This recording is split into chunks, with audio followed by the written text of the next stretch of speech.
उत्तराखंड के हल्द्वानी शहर से डॉक्टर आशुतोष पंत का आप सभी को नमस्कार।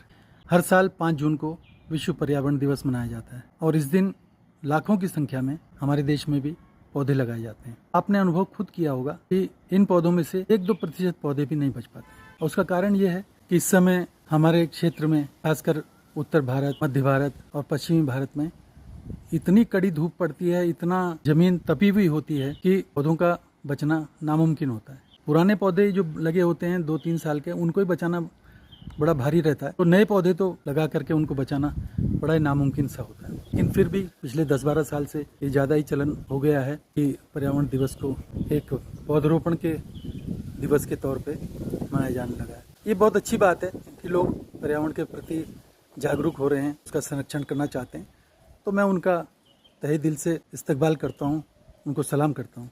लेकिन हमारे पास और भी तरीके हैं पर्यावरण संरक्षण के, केवल एक पौधरोपण ही नहीं है। पौधरोपण भी जरूरी है, लेकिन समय आने पर अगर हम मानसून का इंतजार कर लें, 10-15 दिन रुक जाएं और वही पौधे हम तब लगाएं, तो वो निश्चित रूप से उनके बचने की संभावना बहुत ज़्यादा रहेगी। हमारे पास और भी तरीके हैं पर्यावरण संरक्षण के।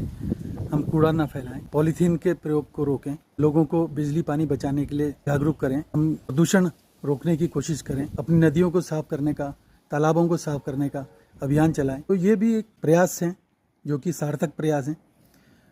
और जब मानसून आ जाएगा, 2-4 फुहारें पड़ जाएंगी, धरती का तापमान जो है कम हो जाएगा, धरती ठंडी हो जाएगी, उसके बाद पौधे लगाए जाएं तो निश्चित रूप से वो बच सकते हैं, क्योंकि उसके बाद कम से कम 1.5-2 महीना ज़मीन गीली रहती है, तो उनके लिए अनुकूल वातावरण होता है। ये विश्व पर्यावरण दिवस यूरोपीय देशों ने अपने मौसम के हिसाब से तय किया है, तो कोई ज़रूरी तो नहीं कि हम भी उनका अंधानुकरण करें, हम उन्हीं की लकीर पर चलें।